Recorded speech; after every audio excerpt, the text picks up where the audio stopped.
할렐루야. 우리는 지난 시간 말씀을 통해서 다윗의 인생 속에 함께 하신 하나님이 이스라엘의 역사를 통해서 다윗에게 하나님이 전쟁에 나아갈 때마다 이기게 하셨다. 하나님이 다윗의 전쟁의 현장 속에서 함께 하시었다. 이기게 하신 분이 하나님이셨다라는 사실을 우리는 8장에 있는 내용을 통해서 보았습니다. 수많은 주변에 있는 열방의 국가들이 다윗 앞에 무릎을 꿇기 시작했습니다. 이스라엘과 화친하기 위하여서 조공을 바치는 나라들이 늘어나기를 시작했습니다. 다윗을 위하여서 궁정을 짓는 사람들이 생겨나기 시작했습니다. 다윗 주변에 다윗과 함께하는 이가 하나님이라는 사실을 아는 사람들이 많아지기를 시작했습니다. 그리고 사람들은 이야기합니다. 이스라엘과 함께 하시는 이가 있는데, 이스라엘이 전쟁에 나아갈 때마다 승리하게 하시는 이가 있었는데 바로 그분이 하나님이라는 사실이죠. 그것을 누가 보아도 알 수 있을 만큼 다윗은 철저하게 하나님의 일하심을 높이었고 하나님의 일하심을 인정하였고 그 하나님을 예배하며 그 하나님을 찬양하는 모습을 성경을 통해서 보게 됩니다. 하나님은 이제 구체적으로 다윗이 고난 가운데 있을 때도 그러하였지만 오늘 다윗의 왕국이 확장되어지는, 다윗의 왕국이 흥왕하여지는 이 상황 속에서도 다윗을 통하여 하나님이 놀라운 일들을 이루어 가시는 걸 보게 됩니다. 특별히 오늘 9장에 있는 말씀 속에는 우리의 기억 속에는 잊혀진 사람, 아니 성경에 굳이 이러한 인물이 등장해야 할까? 그런 인물이 등장을 하면서 그 속에서 하나님이 행하시는 구체적인 하나님의 손길을 우리는 엿볼 수가 있습니다. 9장의 내용에 보니까 다윗이 이제 어느 정도 전쟁 가운데에서 이스라엘의 왕국이 확장되어지고 안정을 되찾고 난 이후에 가장 먼저 행한 일이 있었는데 바로 그것은 하나님은 다윗의 마음속에 기억나게 하는 사람이 있었습니다. 바로 그 사람이 사울, 그리고 사울의 아들인 요나단이었습니다. 하나님은 다윗의 마음속에 요나단과 맺었던 언약의 말씀들이 생각나게 하셨습니다. 그리고 다윗은 오늘 이스라엘 땅 가운데에 사울의 후손이 없는가, 요나단의 후손이 없는가 찾게 하였고, 사울의 종인 시바라고 하는 사람이 있음을 알게 되고 그를 불러다가 그의 가정 가운데에 유족들 가운데 살아남은 자가 있는지를 확인합니다. 그리고 방방곡곡에 수소문하여 찾아낸 사람이 있는데 바로 그가 오늘 요나단의 아들인 무비보셋이라고 하는 사람입니다. 시바로 하여금 그가 어디에 있는지를 찾게 하였고 그로 하여금 오늘 구체적으로 어느 지역에 누구의 가정 가운데에 이 무비보셋이 있는지를 이야기합니다. 다윗은 바로 사람을 보내어서 그 무비보셋을 데려오게 합니다. 자, 여러분 한번 상상해 보시기 바랍니다. 과거 정권의 아들입니다. 손자입니다. 다윗은 새로운 왕국을 이루었습니다. 그가 사람을 찾는데 그 사울 왕국의 사울의 가정의 후손 가족을 찾았습니다. 왜 찾았을까요? 주변의 사람들이 생각하였을 때에 왜 찾았을 거라고 생각했을까요? 사울의 시종인 이 시바라고 하는 사람은 무비보셋이 어디에 있는지 말하여 줄 때에 어떤 마음이었을까?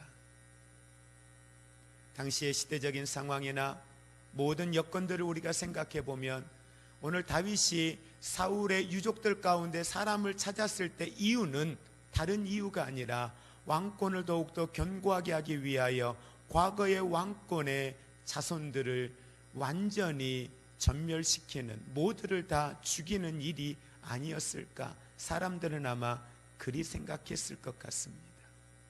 그런데 우리가 오늘 본문 말씀에서 보아야 될 중요한 메시지가 하나가 있습니다.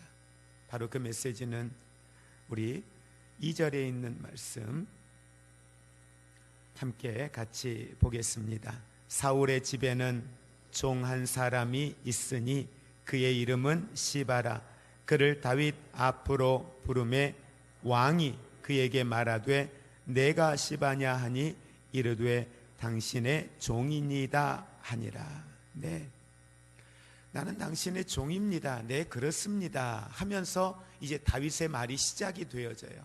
근데 그 시작되어지는 말 가운데에 성경은 정확하게 오늘 결론적으로 내용에서는 다윗이 무비보셋에게 긍휼을 베풀고 무비보셋에게 은혜를 베푸는 장면이 오늘 이후에 나오잖아요.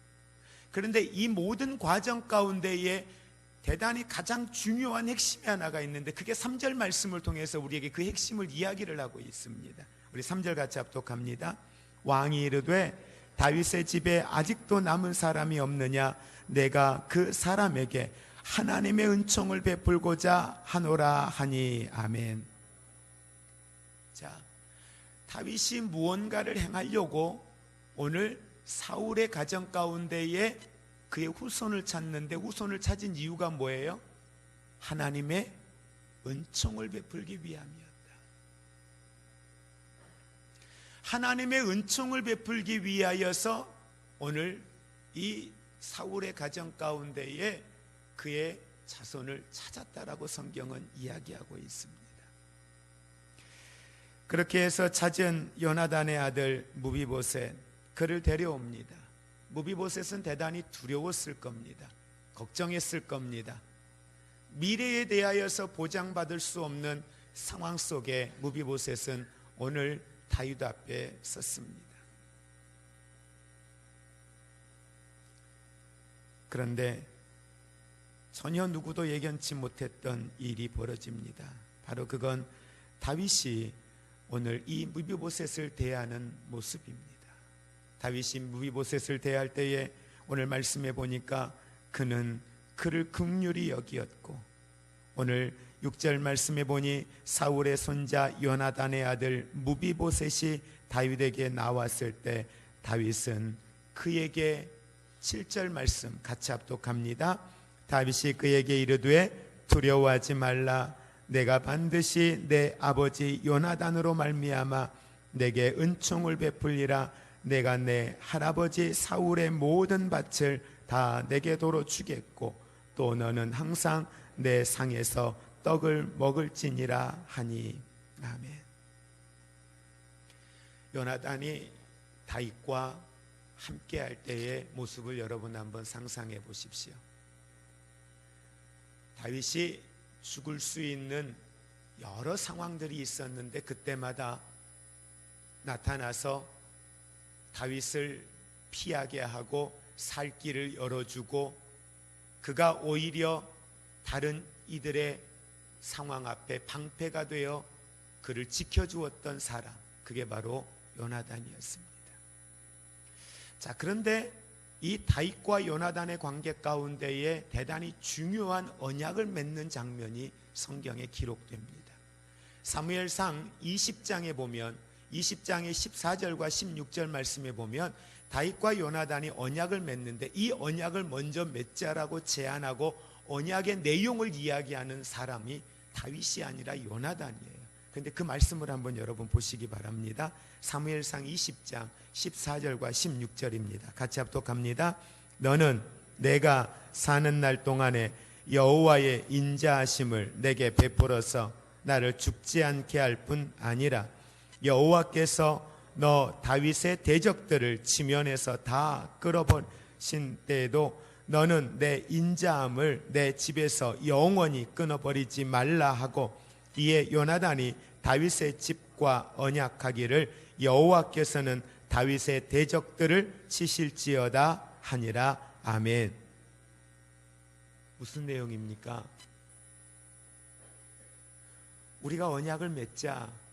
언약을 맺는데 다윗이 이 요나단이 언약의 주체가 아니라 요나단은 지금 다윗에게 이야기하는 거예요. 뭐라고 이야기하는 겁니까?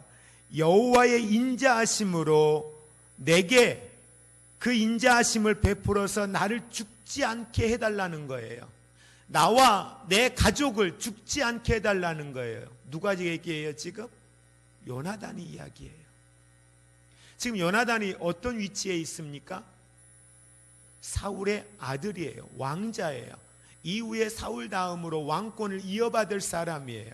다윗은 지금 누구예요? 자기의 친구이기도 하지만 다윗은 지금 사울에게 쫓김을 당하고 있는 사람이에요. 요나단이 마음을 먹으면 자기 앞에 있는 다윗을 언제든지 죽일 수도 있는 상황이에요. 미래에 대하여서 더욱더 보장된 인생을 살고 있는 사람은 오늘 다윗이 아니라 요나단이잖아요. 그런데 그런 요나단이 이야기하는 거예요. 하나님의 은혜로, 하나님의 은총으로 나와 내 가족들의 생명을 보존해 달라는 거예요. 긍휼을 잊지 말라는 거예요. 요나단은 알고 있었습니다.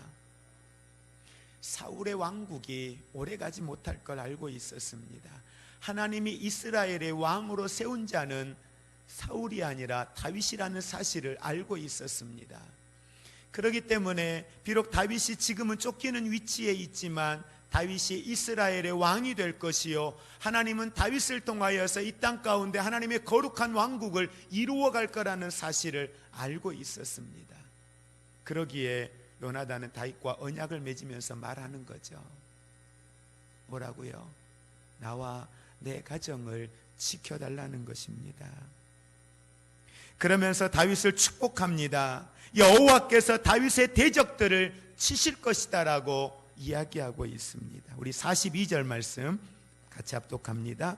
요나단이 다윗에게 이르되 평안히 가라. 우리 두 사람이 여호와의 이름으로 맹세하여 이르기를 여호와께서 영원히 나와 너 사이에 계시고 내 자손과 내 자손 사이에 계시리라 하였느니라 하니 다윗은 일어나 떠나고 요나단은 성읍으로 들어가니라. 두 사람이 언약을 맺었습니다. 그런데 이 언약이 누구의 이름으로? 여호와의 이름으로 맹세하여. 이 언약의 증인이 누구예요? 하나님이신 거죠. 하나님이 이 두 사람의 언약의 증인이었습니다. 이때만 해도 어찌 보면 요나단과 다윗의 관계가 이와 같이 오늘 다윗이 이스라엘의 왕이 되고 요나단이 없고 사울이 죽고 무비보셋이 장애를 입고 다윗 앞에 무릎 꿇고 있을 이 상황을 누가 예견할 수 있었겠느냐는 거예요. 그런데 상황은 요나단이 예언했던 것처럼, 요나단이 다윗과 언약을 맺었던 것처럼 이러한 상황이 실제 현실 가운데 이루어집니다.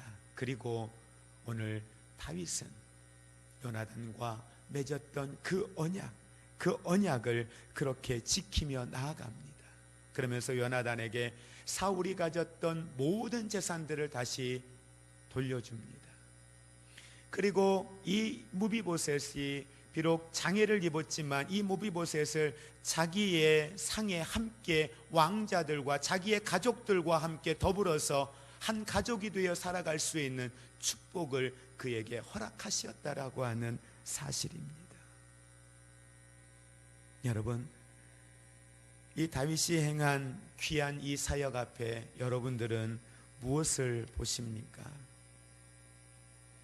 오늘 무비보셋에게 은총을 베풀며 무비보셋에게 행한 이 놀라운 긍휼의 은혜를 보시면서 여러분들은 무엇이 생각이 납니까?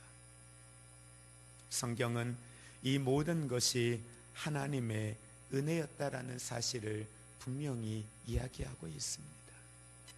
다시 말하면 우리가 기억해야 될 것은 다윗이 행한 이 놀라운 행적 위에 하나님이 다윗을 통하여서 이스라엘의 역사를 통하여서 하나님이 나타내고자 하시는 하나님의 사역, 하나님의 일하심, 하나님이 오늘 긍휼을 구하고 있는 하나님의 백성들을 향하여 베푸시는 하나님의 그 긍휼하심에 우리는 함께 초점을 둘 수 있기를 원합니다. 하나님이 처음 인간을 창조하셨을 때에 인간은 두려움과 염려와 근심과 공포가 없었습니다. 내일에 대하여서도 결코 염려할 이유가 없었습니다. 먹어야 할 음식 때문에, 사람의 관계 때문에 염려할 이유도 없었습니다. 그런데 그들이 하나님을 대적합니다. 하나님을 대적했다는 건, 아담과 하와가 선악과를 먹었다라고 하는 것은 바로 그들이 하나님과 같이 되기를 원하였기 때문이었습니다. 하나님과 같이 지혜를 갖기를 원하였고, 하나님과 같이 능력을 갖기를 원하였기 때문이었습니다. 하나님을 향한 대적이었습니다. 하나님은 얼마든지 노아의 홍수를 통하여서 이 땅의 모든 것을 다 멸하였던 것처럼 아담과 하와를 그곳에서 죽이고 새로운 인류의 역사를 다시 써내려가도 됐을 것입니다. 그러나 하나님은 그렇게 하지 않았습니다. 이스라엘의 역사 속에 하나님은 수많은 은혜를 통하여서 이스라엘 백성들에게 하나님의 긍휼과 하나님의 사랑과 하나님의 능력을 나타내 보여주셨습니다. 돌아서면 범죄하고, 돌아서면 말씀과 상관없이 살아가고, 돌아서면 하나님이 없는 인생이 되어 살아갔던 사람들, 어제 경험했던 하나님의 은혜를 오늘은 하나님이 없는 자처럼 두려워하고 염려와 근심 속에 낙심하면서 하나님을 원망하며 살아갔던 이스라엘 백성들, 그럼에도 하나님은 긍휼을 잃지 않으셨습니다. 그럼에도 하나님은 그들을 향하여서 그 사랑의 끈을 놓지 않으셨습니다. 이것이 언제까지 이어집니까? 예수님 오시는 그때까지 이게 이루어지는 거예요. 이게 우리의 모습이었습니다. 이게 우리의 연약함들이었습니다. 항상 하나님의 그 진노 앞에 놓여 있을 수밖에 없었던, 그게 우리의 인생이었습니다. 긍휼의 대상이 될 수 없는 사람들, 용서의 대상이 될 수 없는 사람들, 하나님은 그러한 우리를 향하여서 예수 그리스도를 통하여서 치유와 회복과 우리의 삶에 구원의 은혜가 있을 것을 예언하시고, 인류의 역사를 통하여, 이스라엘의 역사를 통하여서 이와 같은 예표들을 수많은 선지자들을 통하여서, 말씀을 통하여서, 그들의 삶을 통하여서, 그들의 나라를 통하여서, 그들의 사역을 통하여서, 그들이 행한 하나님의 구원 사역을 통하여서 예수 그리스도의 오실, 예수 그리스도께서 오시어서 행하실 긍휼과 구원 사역의 예표를 삼으시고 하나님의 은혜들을 나타내 보여주셨던 것을 보게 됩니다. 오늘 다윗을 통하여 나타난 하나님의 긍휼은 오실 예수 그리스도에 대한 그림자의 모습으로 하나님께서 예수 그리스도를 통하여 이 땅 가운데에 행하실 하나님의 긍휼과 하나님의 구원 사역을 보여주고 있다는 사실입니다. 저와 여러분은 그 구원의 은혜 안에, 하나님의 긍휼하심 속에 그렇게 구원의 은혜를 받은 사람들입니다.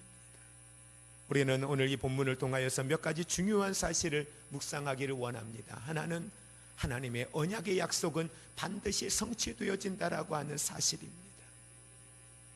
하나님은 오늘 다윗에게 하나님의 은혜 안에서 요나단과 맺었던 언약의 말씀들을 기억하게 하셨습니다. 그리고 그 요나단과 맺었던 그 언약의 말씀들을 지키고 그 언약의 말씀을 성취할 수 있도록 요나단의 아들인 무비보셋에게, 사울에게, 그 가문에게 하나님의 긍휼을 베풀 수 있는 마음을 주시었고, 그 일을 행함으로 말미암아 하나님의 긍휼이 어떻게 나타나는지, 하나님의 긍휼을 통하여 하나님은 어떻게 하나님의 역사를 이루어 가시는지를 구체적으로 나타내 보여주셨다라고 하는 사실입니다.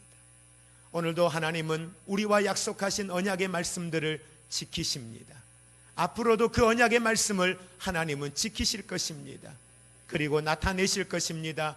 그 언약을 통하여서 하나님이 어떤 분이신지, 하나님의 약속의 말씀이 성취되어짐으로 그 말씀이 성취되어지는 그 자리에 하나님이 어떤 분이신지를 나타내시고 우리를 통하여 영광 받으실 줄로 믿습니다. 또 하나 우리가 기억하기를 원하는 것은 구약의 역사를 통하여서 율법에도 그러하였고, 하나님은 나보다 더 연약한 자에 대한 긍휼에 대한 하나님의 약속의 말씀들을 분명히 언약으로 또 율법으로 그들에게 명령하고 있다라는 사실입니다. 여러분, 소외되어져 있는 사람, 연약한 사람을 상징적으로 이야기할 때 성경은 과부와 고아라고 이야기를 합니다. 두 대상을 지칭해서만이 아니라 사회적인 약자들을 이야기하고 있습니다. 그들이 살아가는 삶의 현장에 결코 소외되어지지 않게 하라는 것입니다. 그리고 성경은 더 나아가서 구약을 마무리하고 신약에 들어오면서 예수님의 사역을 통하여 구체적으로 그것이 어떤 의미인가를 이야기합니다.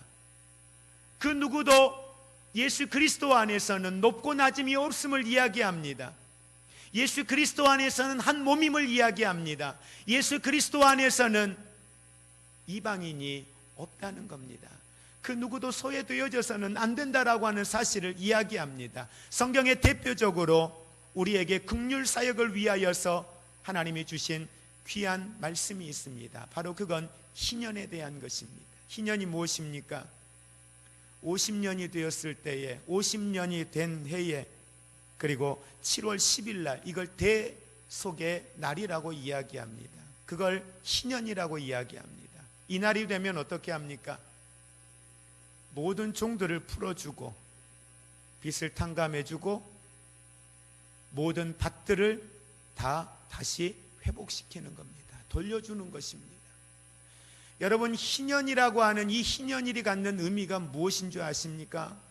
단순히 내가 가지고 있는 걸 돌려주어라, 종으로 내가 삼았던 사람들을 종의 자리에서 자유케 하여라, 이걸 위하여서 양각 나팔을 불면서 모든 열방 가운데 이걸 공포합니다. 기뻐하는 날입니다. 자유가 회복되어지는 날입니다. 이걸 다른 말로 표현하면 내가 가지고 있는 모든 것에 대한 주권이 내 것이 아니라는 거예요. 내가 주인이 아니라는 거예요. 다시 원래의 자리로 돌려보내라는 거예요.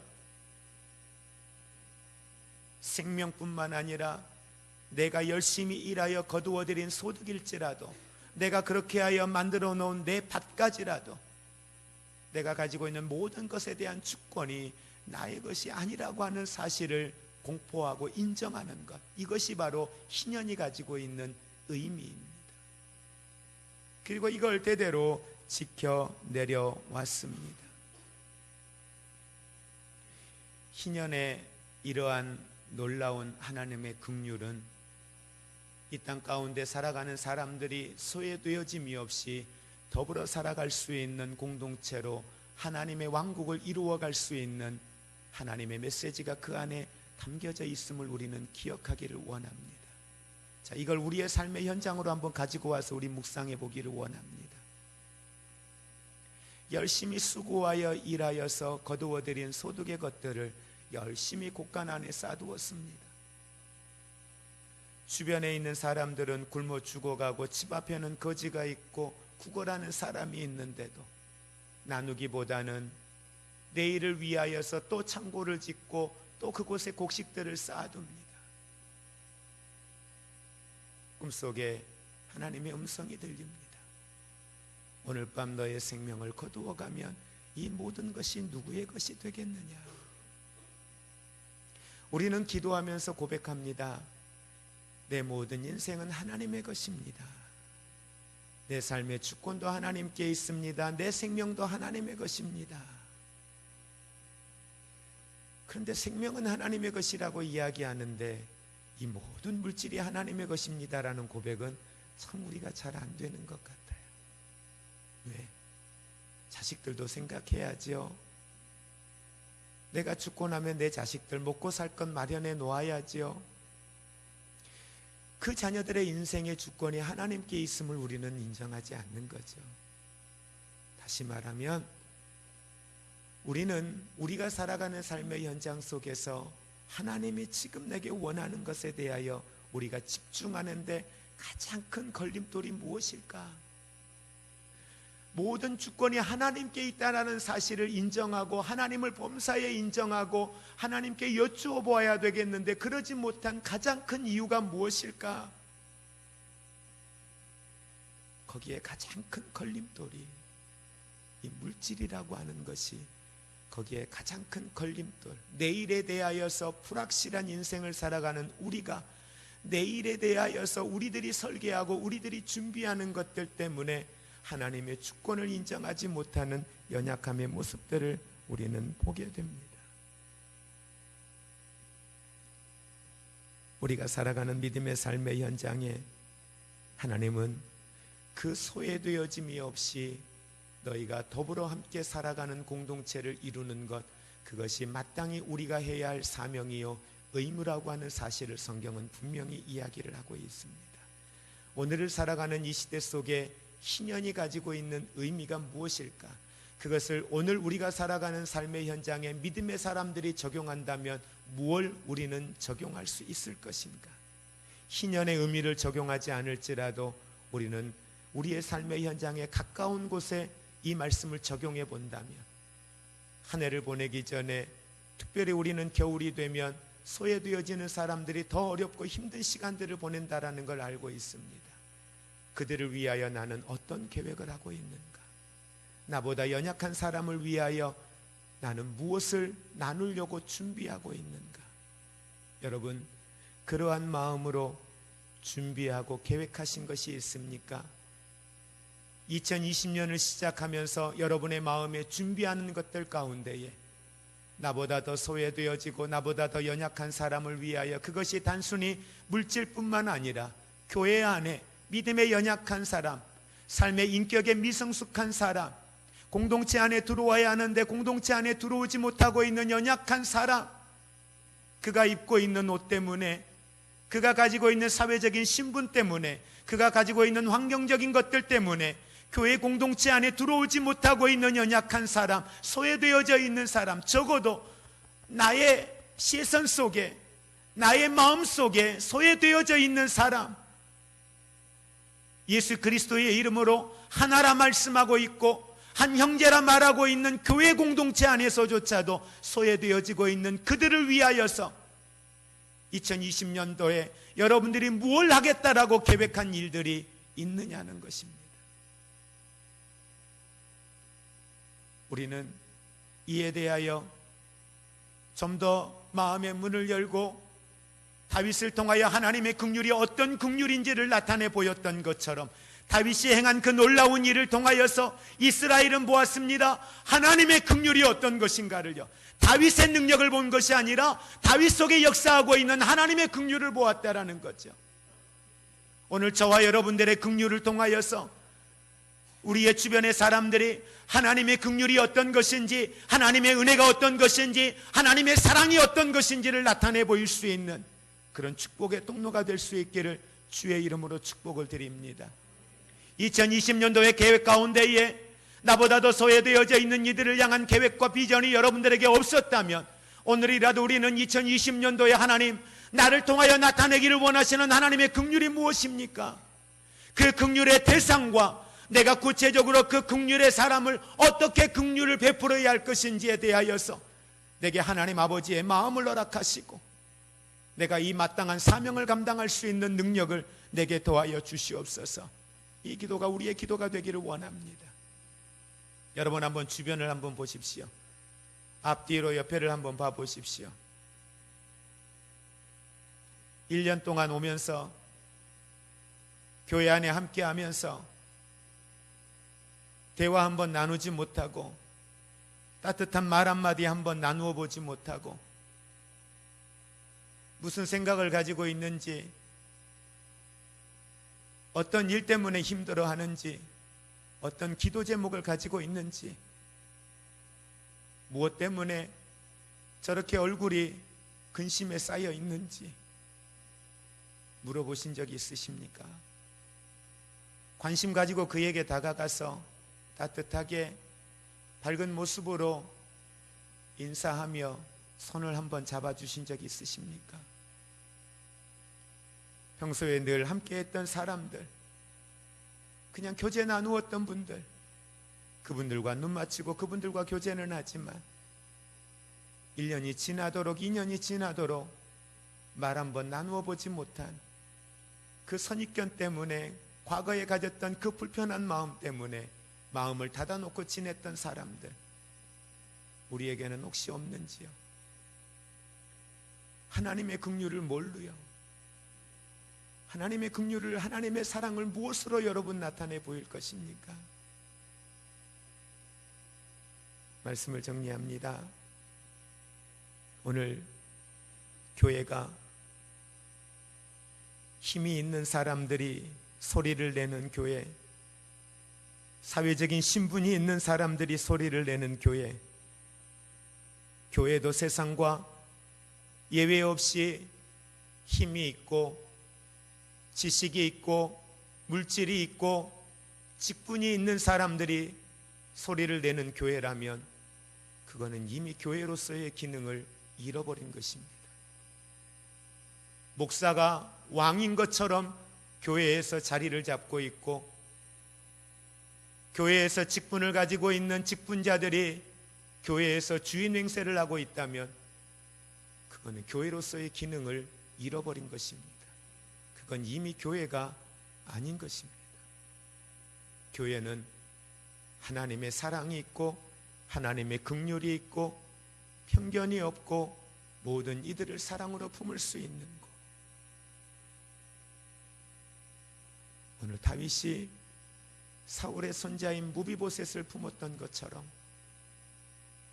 예수 그리스도가 저와 여러분들을 십자가 앞에 품으셨던 것처럼 하나님은 우리에게 너희도 이와 같이 하라 하신 이 말씀을 우리는 기억하고 우리도 우리 주변에 적어도 우리 교회 안에 소외되어진 이들이 없는 믿음의 공동체가 될 수 있기를 원합니다. 식사 같이 하고 가시지요 라고 이야기해도 함께 앉아서 밥 먹을 사람이 없어서 그것이 마음에 불편해서 식사하는 자리에 들어오지 못하고 교제하는 자리에 들어오지 못하는 사람들이 있다면 여러분 이걸 어떻게 교회 공동체라고 말할 수 있겠습니까? 어떻게 하나님의 사랑과 긍휼을 입은 사람들이 모여있는 공동체라고 말할 수 있겠습니까? 말 한마디 때문에 상처받고 힘들어서 오랜 시간 불편함이 있는 것도 알겠습니다. 속상한 것도 알겠습니다. 화난 것도 알겠습니다. 그런데 그것이 1년이 가고 2년이 가도 풀려지지 않습니다. 어떻게 그 자리가 예수의 생명이 있는 공동체라고, 십자가의 사랑이 있는 공동체라고, 내 안에 예수의 생명이 있다고 어떻게 말할 수 있겠느냐는 거예요. 누구의 잘잘못이 아니라 이제 우리는 정말 하나님이 원하시는 교회의 모습, 왜 하나님이 사울을 패하실 수밖에 없었고 다윗을 세워서 다시 이스라엘의 역사를 써내려갈 수밖에 없었을까? 왜 다윗의 왕국을 흥왕하게 할 수밖에 없었을까? 바로 그건 다윗을 통하여서 하나님은 일하실 수 있었거든요. 하나님이 다윗의 마음속에 감동 주면 다윗은 하나님의 말씀이 중심이 되어 여호와께 여쭙고 그 행하는 방법과 그 모든 것이 하나님이 중심이 되어 나아갈 수 있도록